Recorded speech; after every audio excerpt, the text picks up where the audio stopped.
Glória a Deus. Abra sua Bíblia comigo, queridos, em 1 Pedro, no capítulo 5, versículo 10. Eu espero que vocês estejam gostando tudo aqui. O ambiente foi preparado para te receber, mas para que o Senhor estivesse aqui falando ao nosso coração, para que a presença de Deus, a manifestação da presença de Deus fosse real neste lugar. Esse é um momento nosso de mesa. Eu estava ali sentada e recebendo mensagens no meu celular, falando: pastora, a gente precisa fazer um encontro de mulheres, a gente precisa de mais tempo assim, só nós, e é tão gostoso, né? A gente poder passar um tempo juntas, um tempo de mesa.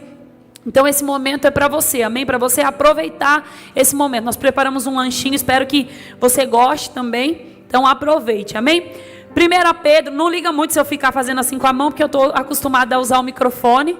E daí hoje a equipe da mídia disse: você vai usar isso? Que eu nem sei mais o nome, já esqueci. Não vou ouvir daqui. Capela. Lapela. Capela é outra coisa, lapela. Glória a Deus. Então eu estou usando aqui. Eles falaram para colocar, mas aí eu falo muito com as mãos, né? Eu gesticulo bastante. Então, se estiver te incomodando, respira fundo. Vai passar. 1 Pedro capítulo 5, versículo 10, diz assim: o Deus de toda a graça, que nos chamou para a sua glória eterna em Cristo Jesus, depois de terem sofrido por pouco tempo, pois os restaurará, os confirmará, os fortalecerá e os porá sobre firmes alicerces. Eu vou falar e daí você vai dizer amém se você crê nisso e se você pega essa palavra, amém? O Deus de toda a graça, que nos chamou para a sua glória eterna em Cristo Jesus. Quantos serão salvos aqui? Diga amém. Depois de terem sofrido, olha só, pouco tempo, não é muito, amém? Depois de terem sofrido pouco tempo, os restaurará, os confirmará, os fortalecerá e os porá sobre firmes alicerces. Glória a Deus. Você pode aplaudir ao Senhor. Aleluia. Esse é o primeiro convite, queridos, a uma chamada de Deus para a nossa vida. Nós precisamos crer que nós somos chamados para viver com Cristo Jesus. E esse versículo de 1 Pedro está dizendo que isso tudo aqui é muito passageiro. Ele está dizendo: o sofrimento é passageiro, isso aqui vai passar. E Deus, Ele vai restaurar vocês, Ele vai fortalecer vocês, Ele vai restituir vocês e vai colocar vocês sobre uma firmeza de um alicerce, sobre um lugar onde nós não seremos abalados, sobre um lugar onde não é um vento qualquer que vai nos derrubar, não é qualquer problema ou qualquer situação, ou quero dizer melhor, nada vai poder nos abalar, nada vai poder mexer com a nossa estrutura, porque nós estaremos alicerçados em Deus, em Cristo Jesus. E a cena que foi encenada aqui, eu falei com a Stephanie, que é líder do Ministério de Dança, e pedi para ela passar essa cena de Tamar, porque talvez você nunca já se deparou com essa situação, ou foi a vítima dessa situação, mas talvez você não sabia que na Bíblia existia essa situação, que isso aconteceu dentro da família de Davi, entre os filhos de Davi. Talvez você não sabia que isso aconteceu. E algo que me chamava muita atenção na história de Tamar é que o diabo usou uma situação, usou o seu irmão e usou uma situação para querer derrubar Tamar, para dizer: Tamar, você não é princesa de Deus, porque quem é filho de rei é príncipe e princesa. Tamar era princesa, ela era filha do rei Davi. E essa situação veio para arrancar Tamar de dentro daquilo que ela nasceu para ser, que era uma princesa. Em 2 Samuel, no capítulo 21, versículo 8, diz assim: nós vamos saber um pouquinho mais da história de Tamar. Tamar foi à casa do seu irmão, que estava deitado. Aí você vai se conectando com a peça. Ela amassou a farinha, preparou os bolos na presença dele e os amassou. Depois pegou a amassadeira e lhe serviu os bolos, mas ele não quis comer. Então Amon deu ordem para que todos saíssem, e depois que todos saíram, disse para Tamar: traga-me os bolos e sirva-me aqui no meu quarto. Tamar levou os bolos que havia preparado no quarto para o seu irmão, ao quarto do seu irmão, mas quando ela se aproximou para servi-lo, ele agarrou e lhe disse: Deita-se comigo, minha irmã. Mas ela lhe disse: não, meu irmão, não faça isso, não cometa essa violência. Não se faz uma coisa dessas em Israel. Não cometa essa loucura. O que seria de mim? Como eu poderia livrar-me da minha desonra? E o que seria de você? Você cairia em desgraça em Israel. Fale com o rei, ele deixará que eu me case com você. Mas Amon não quis ouvi-la, e sendo mais forte do que ela, violentou-a. Tamar não queria aquela situação. Tamar foi e fez aquilo que o rei Davi ordenou. Amon pediu para que o Davi deixasse Tamar preparar um bolo e deixasse cuidar dele, porque ele foi instruído a dizer que estava doente. Ficou de cama, disse que estava doente e queria que Tamar preparasse um bolo para ele, preparasse uma refeição e levasse para ele no quarto. Tamar foi. E quando chegou lá, nós vimos aqui na peça, houve um abuso, houve uma violência. E nós estamos vivendo, queridos, numa geração cheia de Tamar, que sofrem de violência. Tamar de todas as idades, desde bebê até adulto, não tem mais idade. Nós estamos vivendo dentro dessa realidade hoje, aí fora. É isso que o mundo tem pregado, que isso se torna até uma coisa normal. É normal, ela não quis e aí eu forcei ela. Nós estamos vivendo nessa geração, e algo que me marcou quando eu tive o contato com essa peça foi lembrar de pessoas em que eu tive a oportunidade de ajudar, de aconselhar, que viveram dentro disso, que eram espancadas pelo seu esposo, que sofriam violências dentro de casa. Quando nós cuidamos de pessoas, e principalmente das mulheres, muito mais com as mulheres, nós vemos a quantidade de mulheres que são violentadas, mulheres que são abusadas, crianças que foram tocadas na infância, seja por pai, por irmão, por avós, por tios, por vizinhos. E essa peça me chamou a atenção, e nós cantamos a canção do como curar uma ferida dessa. Como curar uma ferida quando ela é aberta, quando ela é escancarada, quando nós perdemos a túnica, nós perdemos a coroa, por causa da ferida, por causa da dor, tamanho a dor. A Bíblia diz que Tamar saiu de lá e ela rasgou suas vestes. Ela se sentiu envergonhada. A túnica que Tamar usava, aquela túnica que nós vimos aqui na peça, ela representava uma pessoa pura, uma pessoa virgem, uma mulher virgem, uma mulher pura. Havia naquele tempo uma túnica especial para as mulheres que eram virgens, que eram princesas e virgens. E Tamar rasgou a sua túnica. Ela já não era mais digna daquela túnica, porque ela já não era mais virgem, ela havia sido violentada. Tiraram de Tamar aquilo que ela tinha de mais precioso, aquilo que ela estava guardando para o dia do seu casamento. Tiraram aquilo de Tamar, roubaram dela, a violentaram. E o Espírito Santo de Deus começou a falar comigo. Tem pessoas que não sofrem abusos físicos, como foi o de Tamar, mas em alguma área da vida esqueceu a túnica de princesa, rasgou. Eu não quero mais. Porque tamanha ferida, Tamar rasgou a túnica, porque a túnica representava a realeza, representava uma mulher pura. E quando ela foi tocada nisso, nessa área da vida dela, ela rasga as vestes, ela lança a sua coroa, vai para longe dela. Mas cadê a princesa? Tamar ainda é uma princesa. Tamar ainda é a filha do rei. Mas ela não quer mais saber, tamanha dor que ela sofreu. E o Espírito Santo de Deus falou comigo: há mulheres nesse tempo que estão rasgando a túnica e estão tirando a coroa, e não acreditam mais que são princesas de Deus, e pararam de acreditar nas promessas de Deus, naquilo que Deus tem, nos propósitos de Deus. Por quê, pastora? Por causa da dor. Porque enfrentou uma situação de dor. Mas nessa noite Deus nos trouxe até aqui, e Deus está dizendo para cada Tamar: Deus tem uma restituição.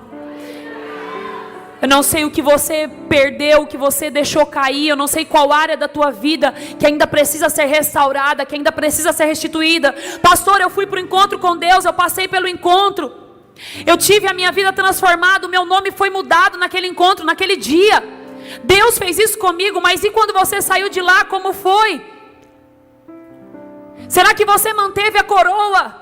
Será que quando te perguntavam qual é o seu nome, você continuou dizendo: o meu nome é princesa de Deus, o meu nome é Israel? Ou será que você rasgou as suas vestes? Eu não sei se você percebeu na pesa, mas involuntariamente Tamar não achava a coroa dela, que eu nem sei até onde está até agora. Muitas vezes nós perdemos a nossa coroa, nós perdemos a nossa túnica, rasgamos ela, perdemos. Mas a primeira chamada, queridos, que Deus tem na nossa vida é uma chamada de restituição. É uma chamada para nos curar. Ah, pastora, mas eu sinto que eu sou uma pessoa curada. Será que você realmente é uma pessoa curada? Sabe quando nós sabemos se nós realmente somos curados? Quando nós enfrentamos situações que nos causam dor. Quando nós entramos em situações que querem nos aprisionar, em situações que vão dizer assim: você não vai conseguir. Aí nós sabemos se nós estamos de coroa ainda, se nós estamos ainda com a túnica, se nós ainda nos sentimos princesa de Deus, ou se as circunstâncias, ou se as situações já disseram: não, agora você não é mais princesa, você não vai conseguir. Quantas vezes você ouviu isso? Eu não sei você, eu estou dizendo por mim, eu já ouvi muitas vezes. Talvez não de pessoas falando para mim, mas dentro de mim. Aquela sensação de incapacidade, porque você começou algo e não terminou. Aquela sensação de impotência, porque alguém matou seus sonhos, alguém te roubou aquilo que era seu, aquilo que você acreditava que ia dar certo. Porque alguém falou algo para você que te entristeceu. E nós mulheres, nós somos, ao mesmo tempo que nós somos fortes e corajosas, amém? Nós somos frágeis. Nós conseguimos fazer 1000 coisas de uma vez. Já percebeu? Eu chego na minha casa e se eu falo assim para o Jonatas: amor, dá janta para as meninas, pede para elas tomarem banho e deixa elas prontas, que quando eu chegar eu vou pegar elas. Isso acontece quase sempre. Quando eu peço alguma coisa para ele. Quando eu chego, alguma coisa não foi feita. E eu falo: mas era só dar comida. Como que você quer que eu faça tudo isso? Ou eu dava comida, ou eu falava para elas tomar banho, ou eu deixava elas prontas para você buscar. E em várias outras situações dentro de casa eu vou percebendo. Ele é um homem muito inteligente. Além de lindo, é muito inteligente. É um cara super esperto. É um cara que faz acontecer. Eu falo para ele: amor, o que eu mais admiro em você é sua coragem. Você não tem medo, você vai para cima, você faz acontecer. É um exemplo dentro da minha casa, para mim, para as minhas filhas. Mas quando pede um favor de alguma coisa que somos nós que somos capazes de fazer, não adianta, ele não consegue dar conta. Ele até tenta, mas não consegue dar conta. Todas as vezes que eu deixo minhas filhas, que seja 1 hora com eles, quando eu volto a casa está assim. E elas amam ficar com ele, né? Porque elas fazem o que elas querem. Então eu entendo que nós mulheres fomos capacitadas para fazer muitas coisas de uma vez só.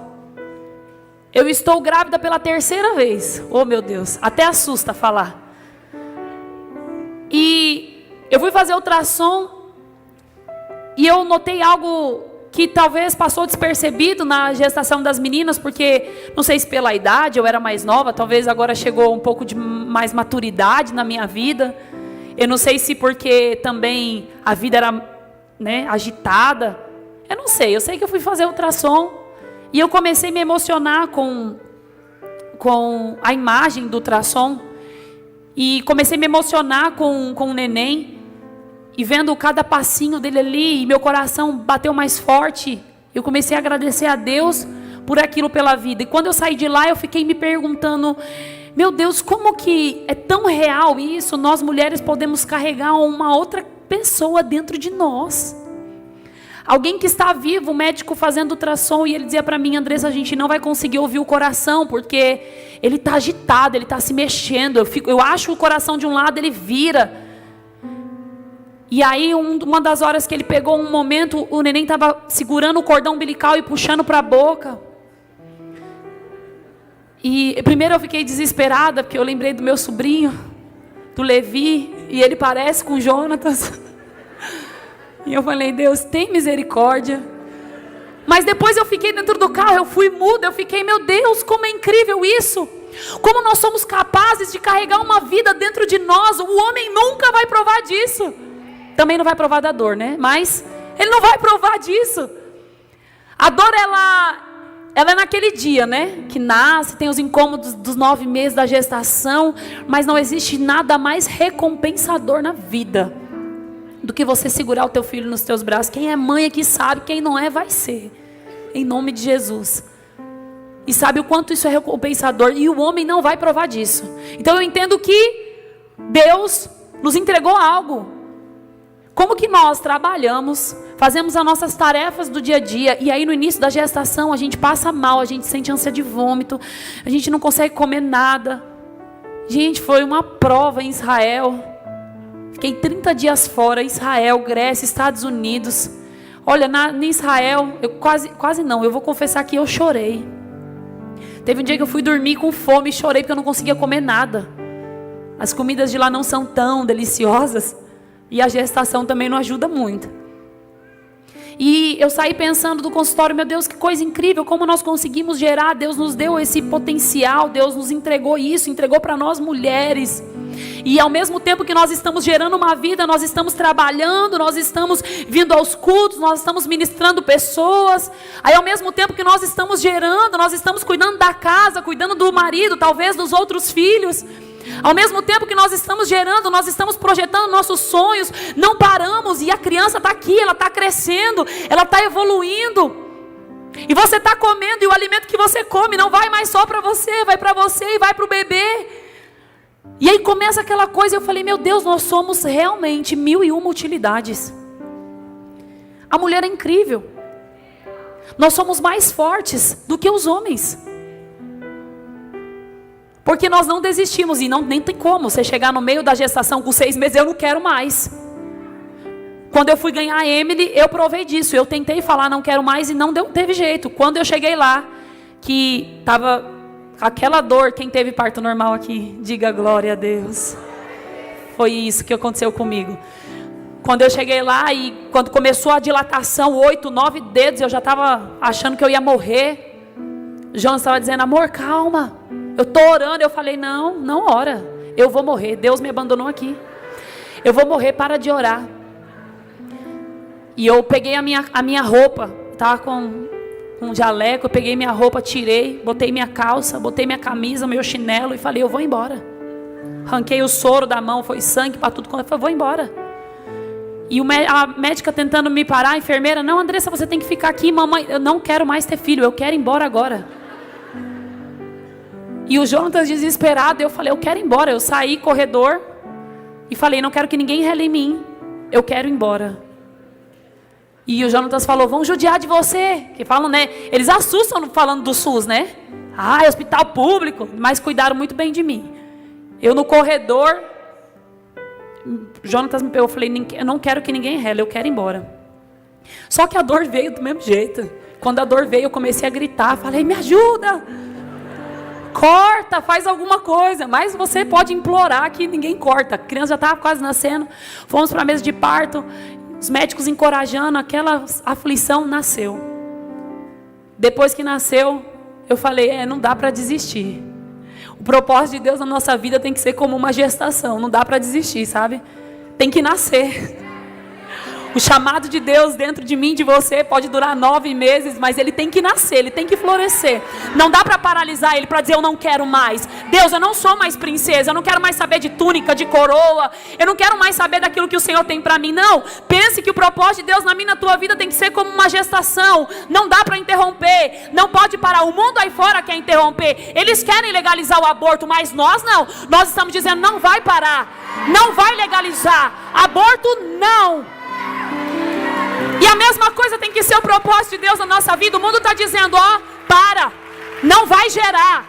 O mundo está dizendo, você não vai conseguir, mas você vai dizer, eu vou dar a luz a esse propósito. Eu vou dar a luz a esse propósito. Aquilo que está dentro de mim, Deus está gerando. E quando nascer, vai ser poderoso. Vai ser poderoso. Quando nascer, todo mundo vai ter que ver você com propósito no corpo.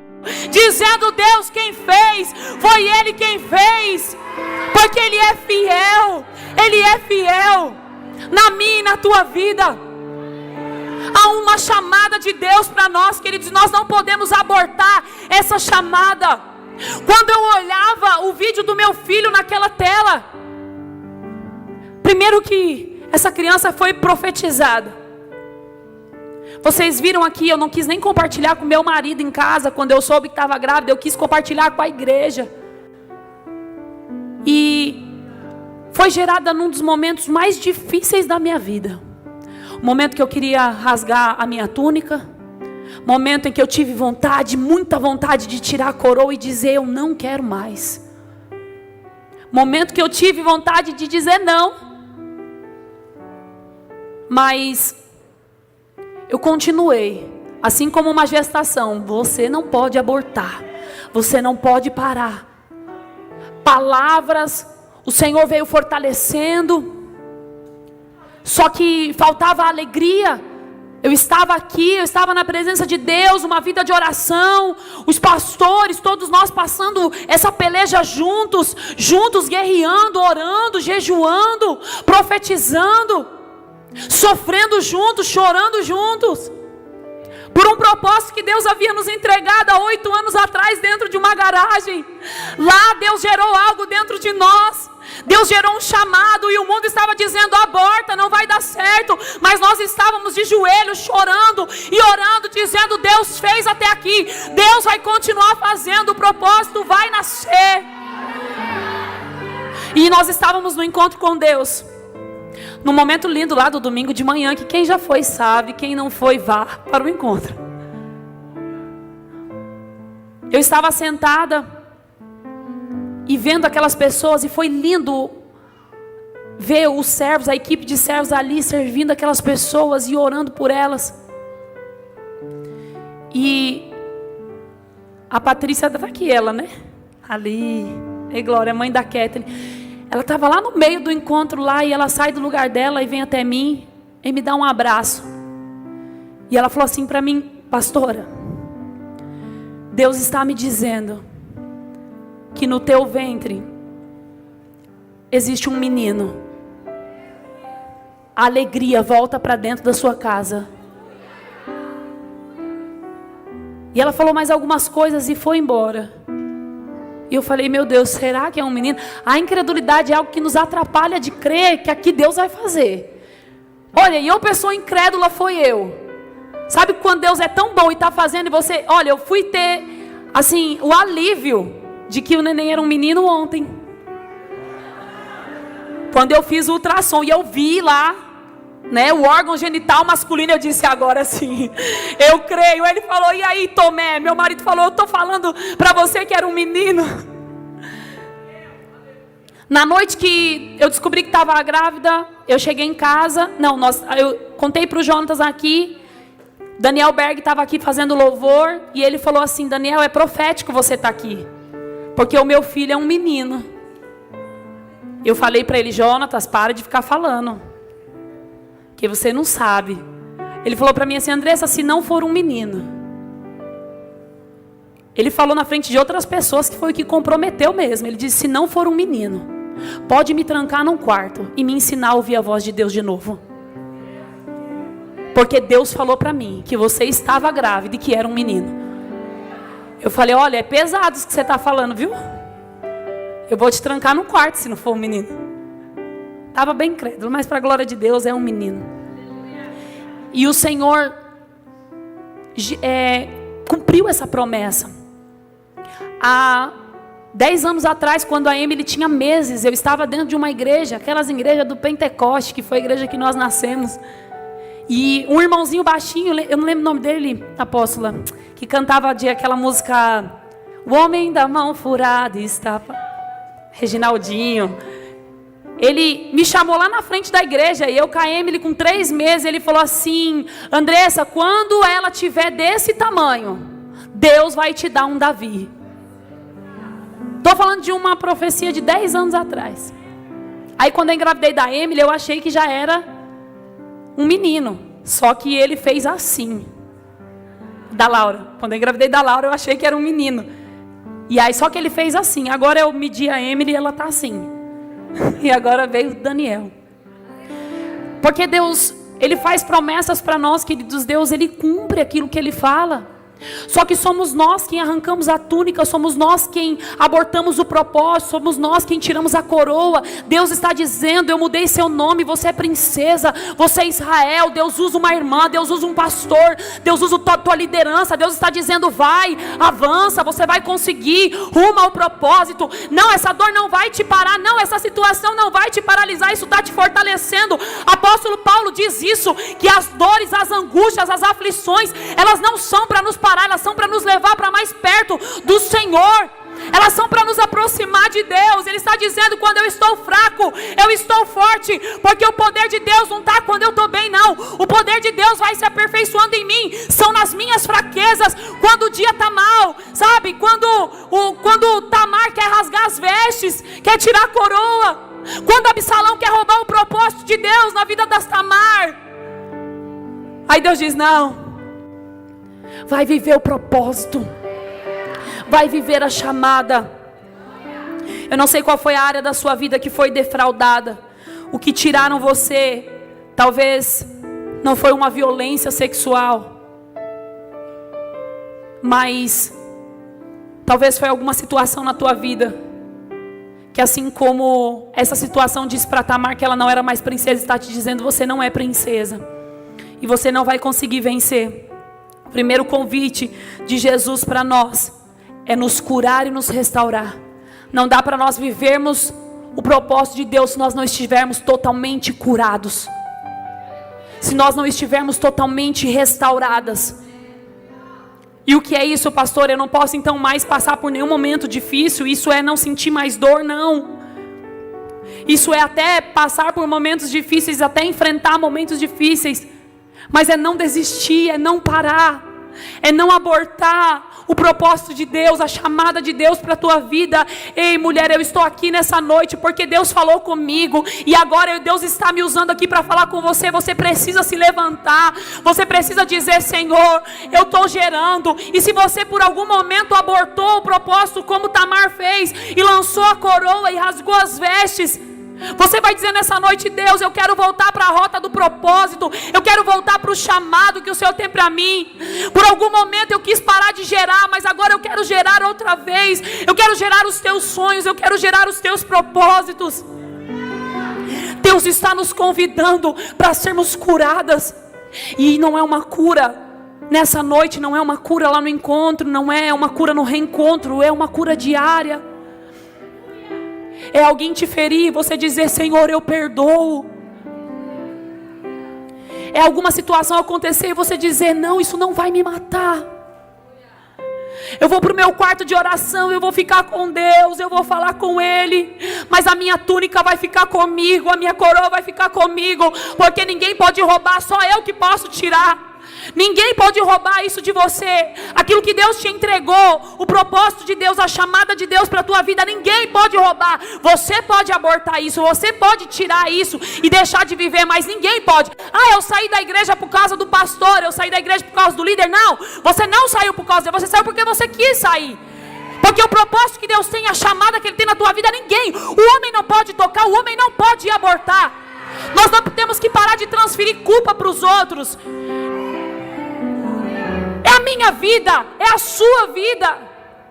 Ah, mas o pastor fez isso, ele fez aquilo. Então pega isso e aprende. Pega isso e se levanta. Pega isso e cresce. Pega isso e chega mais perto de Deus. Ah, mas é o meu pai, é a minha mãe. Então pega isso e vai correr para os pés do Senhor. Mas não diga que foi alguém. Ah, foi meu marido, ele não me apoia. Apoie você, ele.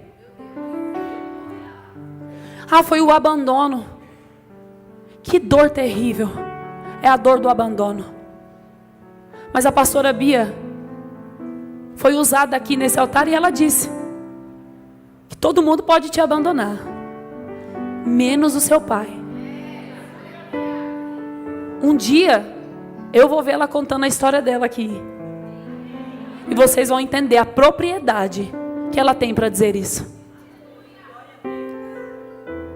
Para dizer assim: aconteceu comigo, mas eu não abortei o propósito. Eu não fiz como Tamar, eu mantive a coroa, eu mantive a túnica, mesmo com pouca força, mesmo chorando, mesmo capengando, eu não parei. São mulheres assim que nós temos que ter como modelo, não são aquelas que não erram, que não têm medo, ou que não choram, ou que não passam por momentos difíceis. Não, são aquelas que vencem esses momentos, não abortando o propósito. São aquelas que mesmo passando por situações difíceis, não retiram a coroa, não rasgam a túnica, mas permanecem orando, permanecem jejuando, permanecem buscando a Deus, permanecem crendo que aquele que começou a boa obra é fiel para aperfeiçoar até a sua vinda. Ei, aquele que te chamou, Ele está querendo te restaurar, te curar, para te usar poderosamente. Nós só podemos curar essa geração, sarar essa geração, quando nós estivermos curadas, quando nós estivermos restauradas. O Senhor está nos chamando nessa noite. O ministério de louvor pode subir. A chamada. Deixa Deus devolver sua túnica hoje. Deixa o próprio Deus colocar a coroa sobre a tua cabeça. Deixa o próprio Deus costurar as suas vestes. Eu não sei qual a sua situação. Eu não sei quais são os seus problemas, o que você tem orado, o que você tem pedido a Deus, o que você tem falado com Deus. Eu não sei em qual área da tua vida você abortou. Talvez foi a vontade, o desejo de uma área profissional. Eu passei por isso 3 vezes, tranquei a faculdade. 3 vezes eu acreditei que eu não ia conseguir me formar. 3 vezes eu parei. Ora eu botei a culpa na situação financeira. Ora eu botei a culpa no meu tempo que era escasso. Ora eu botei a culpa porque eu era mãe e tinha que cuidar da casa. E agora pela 4ª vez, pela 4ª vez, eu pensei, eu não vou conseguir me formar, eu estou grávida. Meu filho nasce em março. Tempo de prova da faculdade. Eu não vou conseguir. E aí eu disse, Deus, eu não sei como vai ser, mas eu não vou parar. Eu vou continuar. Nem que eu tiver que levar a criança para a faculdade. O maior modelo disso para mim foi minha cunhada, pastora Jennifer. Falaram para ela assim, para você ter uma ideia de que ninguém pode abortar o propósito de Deus na tua vida. A nossa antiga liderança falou para ela, você precisa antes de casar, se formar numa faculdade, ter um bom emprego. Para ela e para o pastor Edgar, instruiu eles assim. Só que eles queriam casar, eles queriam viver o propósito de Deus. E além de só fazer a faculdade e ser bem sucedido na área financeira. E eles falaram assim, nós vamos casar. E nós vamos fazer faculdade depois. E disseram para eles, vocês não vão conseguir. Porque depois fica difícil. Depois vem as dívidas, depois do casamento, vem a correria, vem gravidez. A pastora Jennifer casou, quanto tempo você teve o Azaf? 1 ano depois ela engravidou, fazendo faculdade. Eu via ela e eu busquei ela muitas vezes no ponto de ônibus, grávida, vindo de ônibus da faculdade. E eu pensava, ela não vai aguentar. Eu já fui mãe, eu já tinha Emily, eu falei, é muito difícil, o fim da gravidez... Você não quer nem andar mais. Se você pudesse, você pedia para te carregar no colo. Quem já ficou grávida sabe o que eu estou falando, né? Ainda mais a gente que gera uns bebês gigante. A Jennifer parecia que estava grávida de gêmeos. E eu falei, eu não sei se ela vai conseguir não, hein? Tá muito grávida, muito barriguda. E ela concluiu a faculdade sem trancar nenhuma vez. Estando casada, grávida... Depois com o bebê recém-nascido em casa. E continuou a faculdade. E depois fez pós-graduação. Quando o Levi nasceu, né? Ou foi na gestação? Quando o Levi nasceu. Teve o 2º filho, foi para pós-graduação. Mas aconselharam ela a fazer diferente. Mas falaram para ela, você não vai conseguir. Até eu pensei, eu não falei, mas eu pensei. Mas só você pode não abortar isso. Só você pode dar continuidade àquilo que você deseja. Eu não sei o que você abortou, se foi os seus sonhos, se foi o seu sonho de uma faculdade, o teu sonho de ser mãe, o teu sonho de ter uma família, o teu sonho de uma restauração. Eu não sei o que você abortou, mas Deus te trouxe aqui nessa noite para te devolver a túnica, te devolver a coroa e dizer: Tamar, você é princesa de Deus. E dizer: Tamar, quem escreveu a tua história foi eu. Você não vai parar, você não vai desistir, você vai continuar. Sabe, os teus sonhos ainda estão vivos. Sabe aquela frase? Ouse.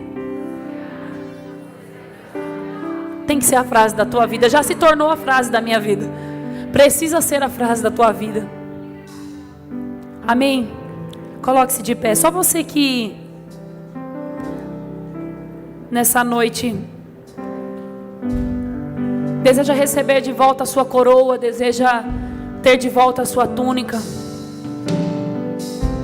Você que não vai mais abortar o propósito de Deus para a tua vida. Você vai vivê-lo. Se você tem um sonho de ser uma professora, uma psicóloga, uma médica. Pastor, a medicina é tão caro, mas vai e faz prova. Você vai passar. Eu perdi a vontade de casar, não tenho mais sonhos, não tenho mais projetos quanto a família. Vai, você vai conseguir. Se levanta, pega a tua coroa, levanta a cabeça. Tem muitas vezes que Deus está querendo nos devolver, queridos, e nós estamos de cabeça baixa. Deus está dizendo: Tamar, toma a sua coroa de volta, e nossa cabeça está baixa, estamos olhando para o chão. Aí a coroa cai, ela não fica para quem anda de cabeça baixa, ela só fica na cabeça de quem anda olhando para frente, de quem anda olhando para cima, de quem está entendendo que nasceu para um propósito e vai viver uma chamada extraordinária. E mais do que qualquer um, você precisa crer nisso. Mais do que o teu pastor, mais do que a tua liderança, mais do que o teu esposo, mais do que os teus filhos. Você não precisa que eles acreditem em você, você precisa acreditar em você. Você precisa acreditar em Deus e no que a palavra de Deus diz. Porque se você tiver o apoio do seu pai, você não precisa de mais nada. Eu tenho uma canção, não precisa cantar, tá, gente? Mas tem uma canção que fala: de nada eu tenho falta. E não é de nada eu tenho falta porque fisicamente, materialmente não me falta nada. Eu entendo quando ela canta essa canção. É porque ela tem um pai. E quando nós encontramos a nossa identidade em Deus como filhas de Deus, entendemos a nossa chamada, recebemos o convite de Jesus e aceitamos para viver essa chamada que Ele tem para a nossa vida, então nós não sentimos falta de mais nada. Pode o mundo se levantar contra você, pode o inferno se levantar contra você, nada vai te paralisar. Nada pode parar uma mulher que ora, uma mulher que tem Deus dentro de si, uma mulher que anda com coroa e túnica de princesa, porque descobriu qual que é a sua identidade. Feche os teus olhos.